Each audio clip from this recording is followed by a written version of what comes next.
Pada saat kejadian itu saya sedang menyiapkan breakfast, jadi memasak telur omelet, dan itu omelet terakhir yang biasa saya bikin buat breakfast. Jadi setiap hari Jumat ada breakfast dan ada live cooking, bikin omelet atau scramble, dan sebuah ledakan yang sangat dahsyat. Saya sampai terpental ke belakang 3 meter. Posisi kejadian saya itu 7 meter dari pelaku pengebom. Jadi pelaku pembawa bom ini. Jadi 7 meter di depan saya. Samping kiri saya ada pilar. Nah, saya berdiri agak sejajar dengan pilar. Mungkin lebih dari 3 menit napas saya udah di tenggorokan. Saya udah nggak bisa, kondisi gelap, campur aduk, panas, gelap, sesek, semua jadi satu. Saya pikir itu bukan sebuah ledakan dahsyat, tapi kok dampaknya seperti ini gitu. Saya pikir saya udah di alam mana gitu, sudah gelap sepi. Saya pikir saya sudah berakhir hidup saya.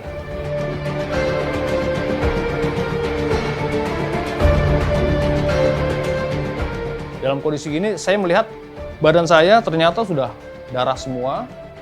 Kemudian baju putih saya sudah merah semua, dan tangan kiri saya kok ada besi nempel gitu loh, tapi kok ngeluarin darah terus nih. Jadi udah berlumuran darah tangan kiri, kuping saya udah berdenging seperti apa? Saya bunyi jangkrik gitu, pengang, tot.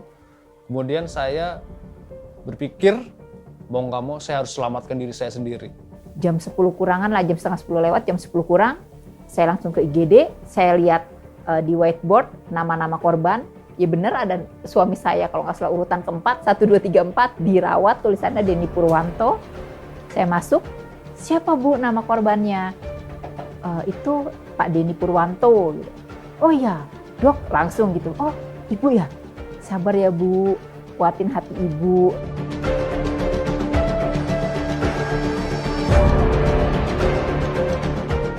Tangan kiri saya ini luka bakar, kemudian tangan kanan luka bakar, kuping saya luka bakar, muka saya tuh udah hitam semua, kemudian di kepala tuh udah banyak beling-beling nancep, kemudian kaki luka bakar yang lumayan luas juga, dan punggung. Pas masuk selesai dia operasi ke ruang ICU, ya Allah Ayah gitu. Malah dia gini, udah gak usah nangis, aku gak apa-apa.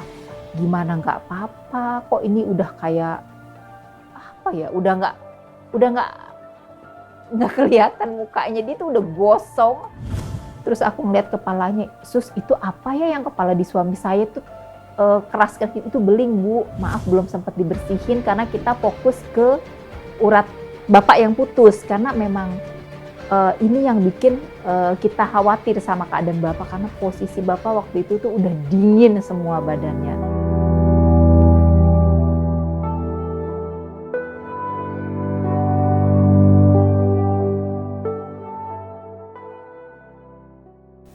Yang paling berat saya mengatasi emosi saya, temperamen saya, buat menjaga itu. Jadi saya sedikit terpicu, problem bla bla bla, tiba-tiba emosi tinggi. Padahal sebenarnya masalah itu tanpa dengan emosi pun bisa terselesaikan. Dokter bilang, Ibu nanti jangan kaget ya, Pak Denny itu rasa temperamennya itu yang tadinya biasa kalau normal sebelum kejadian, sebelum sarafnya rusak, kayak kita nih Bu normal, dokter bilang itu nggak akan biasa aja gitu. Tapi kalau Pak Denny lebih 3 kali lipat dari orang normal. Karena pasca kejadian saya dapat suatu hidayah, ya saya diberi kesempatan buat memperbaiki kehidupan saya. Jadi saya pikir saya diberi kesempatan buat memperbaiki, buat menebus dosa saya, memperbaiki kesalahan-kesalahan saya, ya kan? Dari yang sebelumnya mungkin ibadah saya kurang, terus saya kurang berbuat baik terhadap sesama manusia, ya kan. Setelah ini saya berpikir, saya dapat hidayah bahwasanya saya harus perbaiki diri saya, ya kan. Seiring dengan berjalannya usia saya, kemudian dibarengi dengan momen kejadian bom ini, dan saya salah satu korbannya. Berarti Allah sayang sama saya. Intinya saya harus berpikiran positif.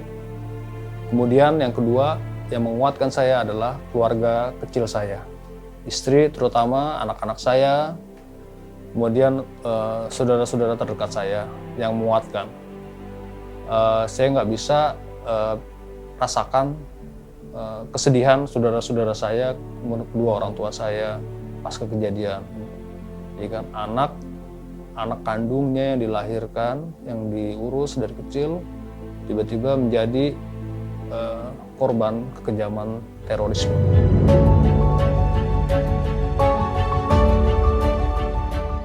Awal Oktober saya mengajukan pensiun dini. Saya berpikir oke, sudah saatnya saya buat memulai suatu bisnis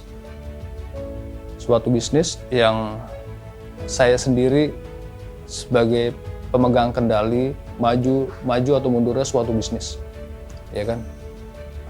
Saya akan memulai suatu usaha bisnis yang sudah lama saya cita-citakan. Saya berkeinginan ingin membantu, ya kan, membuka lapangan pekerja buat saudara-saudara, buat rekan-rekan, buat tetangga, membuka lapangan pekerjaan, bisa memperkerjakan mereka. Impian saya mau punya usaha seperti Total Fresh atau All Fresh. Tapi saya nggak mungkin, tapi kalau Allah izinkan, who knows, ya kan? Saya mau buka sebuah supermarket buah.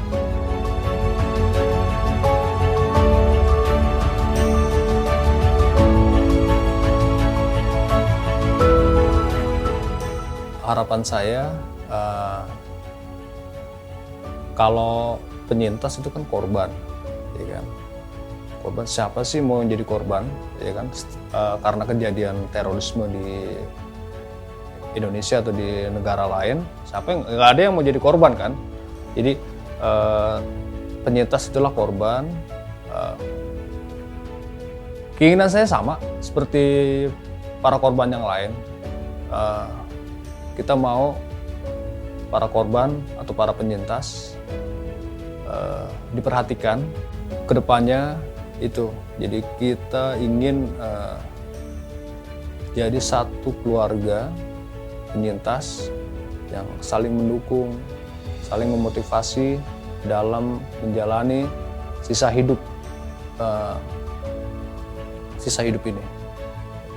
Jadi ini bukan hal yang mudah buat melawan perasaan, melawan rasa pedih, sakit hati, dan sakit badan. Itu bukan hal yang mudah, ini hal yang berat. Maka dibutuhkan campur tangan negara dalam hal ini. Itu harapan saya.